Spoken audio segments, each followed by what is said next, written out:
Assalamualaikum dan selamat hari. Jadi selamat datang ke bahagian kedua dalam Highway Geometry Design lecture kita ya. Okey. Jadi hari ini kita akan tengok atau kita akan bincangkan ciri-ciri ataupun kriteria yang akan mempengaruhi design standard jalan kita.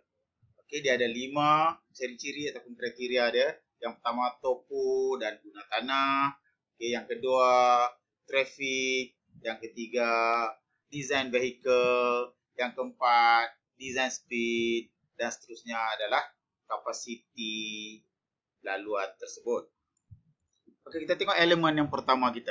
Elemen pertama adalah topografi dan land use. Okey, dia akan mempengaruhi reka bentuk kita, sama ada reka bentuk horizontal ataupun vertikal kita. Dan dia juga akan mempengaruhi kerja tanah kita, earthwork, dan juga kos pembinaan jalan tersebut. Kenapa? Sebab dia akan melibatkan kos cut, fill, dan kemungkinan sampai kita kena tebuk terowong dan sebagainya. Kita tengok contohnya, kita ada terowong menora, kita ada terowong genting sempah. Okay. Dan kalau kita tengok jalan-jalan yang lalu kawasan kat Perak contohnya, banyak kawasan cut and fill. Dan unfortunately kita tengok ada juga yang berlaku mishaps kat situ, tanah runtuh dan sebagainya. Okey, keadaan rupa bumi kita boleh bahagikan kepada 3, iaitu sama ada kita kata dia level, kita kata dia beralun, ataupun kita kata dia mountainous, berbukit. Okey, ini bergantung kepada average slope dia. Kalau kurang daripada 3% kita consider dia sebagai level. Kalau 3 hingga 25% kita consider dia sebagai rolling. Dan kalau lebih daripada 25% dah kita consider sebagai mountainous. Contohnya jalan nak naik ke Allah Akbar, Genting Highland, Cameron Highland dan sebagainya. Itu dah masuk kategori mountainous. Design elemen yang kedua adalah traffic. Yang pertama ADT. Ingat lagi average daily traffic. And then dalam kes reka bentuk kita, kita akan pergi dengan DHV. Design Hourly Volume. Normally kita akan ambil volume 30 paling tinggi. Bila kita buat ranking, volume ke 30 paling tinggi dalam volume sejam.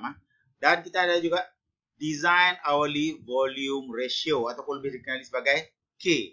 Apa itu K? K adalah kita punya Design Hourly Volume dibahagikan dengan ADT kita. Biasanya K yang kita gunakan terletak di antara 7 hingga 20% daripada peak hour volume kita. Okay. Jangan lupa directional distribution.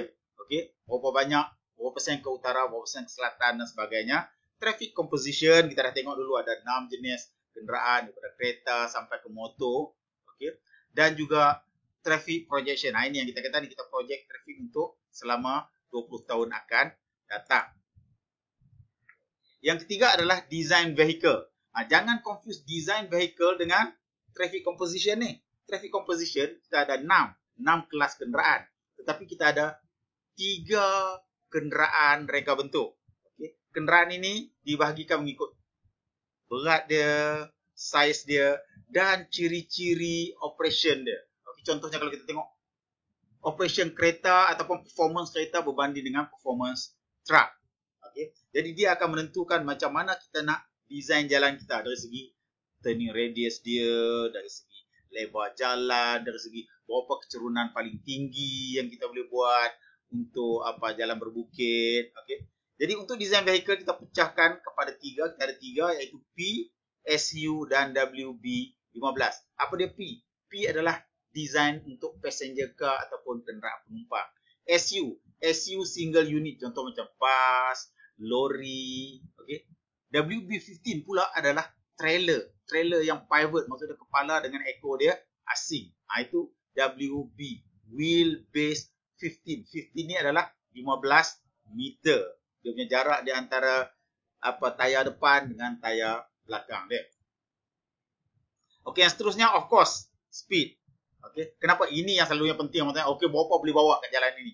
Okey. Jadi ini adalah faktor yang paling penting dalam reka bentuk geometrik kita. Okey, kita ada operating speed, iaitu berapa speed yang paling laju kita boleh bawa. Okey. Tapi selamat dah ni Okey. Dan yang kedua adalah design speed. Berapa jalan ini, berapa laju jalan ini kita design. Contohnya kalau kita tengok atas highway, speed limit dia 110. Itu speed limit, bukan design speed. Okey. Tetapi kalau kita tengok orang bawa sampai 200 pun okey lagi. So, apa benda tu? Okey. Jadi, yang kita nak adalah kita nak buat design speed. Tak kisah orang tu nak bawa berapa, itu dia punya pasal lah. Okey. Tetapi yang kita penting adalah bila kita kata design speed, itu adalah speed yang kita consider selamat untuk digunakan di jalan tersebut. Okey. Dan seterusnya adalah capacity. Okey. Design volume, service volume, design level of service. Okey. Jadi kita design jalan ni berapa kenderaan 1 jam, berapa PCU per hour boleh guna setiap lorong jalan ini. Okey. Berapa level of service dia? Kita ingat chapter 1 kita dah tengok level of service daripada A sampai F. Okey. Jadi untuk itu kita refer kepada Malaysian Highway Capacity Manual tahun 2011 untuk dia punya design level of service. Okey, slide ini dan slide-slide berikutnya adalah ekstrak yang saya ambil daripada ATJ 886 revision 2015. Kalau kita tengok rajah ini menunjukkan ciri-ciri design vehicle kita. Ingat design vehicle kita ada P, SU dengan WB15. Yang saya tunjuk kat sini adalah WB15. WB15 maksudnya jarak di antara tayar ini ke tayar belakang adalah 15 meter. Okey. Kalau dalam AKUS dia panggil WB50, 50 kaki. Okey. Dan kalau kita tengok oleh ciri-ciri dia, contohnya kenderaan kalau nak membelok, kalau kita tengok, okey, kepala dia kat sini, laluan kepala, manakala laluan ekor dia kat dalam ini. Itu yang pentingnya kita nak design mengikut kenderaan tadi tu. Kalau kita tengok ni, dekat selekoh ni dia akan jadi kita perlukan jalan lebih lebar berbanding kalau kita gunakan untuk passenger car punya design. Okey, tabel ini pula menunjukkan rumusan tadilah yang kita ringkaskan PSU dan WB15 berdasarkan kepada dia wheelbase. Kalau kita tengok ni wheelbase dia 4x10 15 ni. Okey, 4x10.8 sini. Okey. Overhang dia, front overhang, rear overhang dan overall length. Ini kita ambil secara purata dia, overall length bagi kereta contohnya hampir 6 meter panjang kereta kita kata. Okey, panjang lori ni dekat 17 meter. Okey. Lebar pula kalau kita tengok, okey, lebar lori 2.6 lebih kurang. Okey. Dan tinggi. Tinggi ni kenapa penting? Kerana dia clearance. Contohnya kalau kita nak buat lalu bawah jambat dan sebagainya, kita tengok video-video yang sampai lori tersangkut bawah jambat dan sebagainya. Ini clearance ni penting ni. Okey. Dan ini turning radius. Ini kita tengok contohnya kita jumpa signboard apa? No U-turn kecuali kenderaan ringan sahaja. Inilah turning radius ni yang akan memainkan peranan macam mana kita nak bubuh sign dekat sesuatu jalan tu. Ini pula adalah contoh design speed untuk kawasan luar bandar, rural lah kalau kita tengok. Okey, daripada R6 sampai R1. Okey, kalau R6 kita tengok, kalau jalan tu kawasan yang flat, kita design untuk design speed dia 120 km sejam. Nampak? Kita design untuk 120 saja. Jadi siapa-siapa yang bawa 200 km sejam dan masih selamat sepatutnya bersyukur.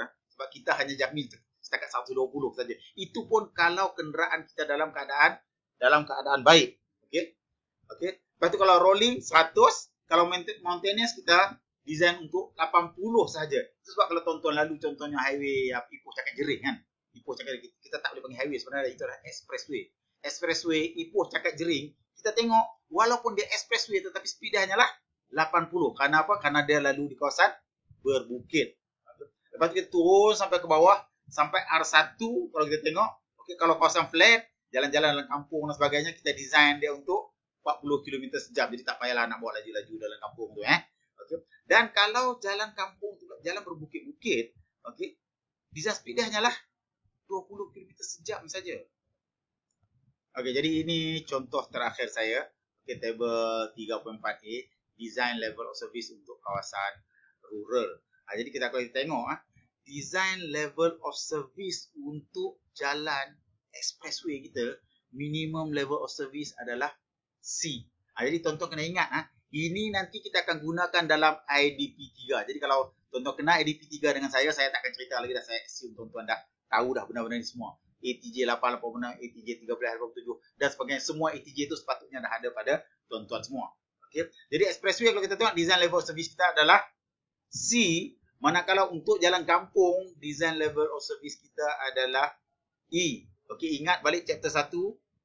Apa dia level of service C? macam mana keadaan dia, macam mana kita punya keboleh gerakan kita, berapa speed kita dan sebagainya.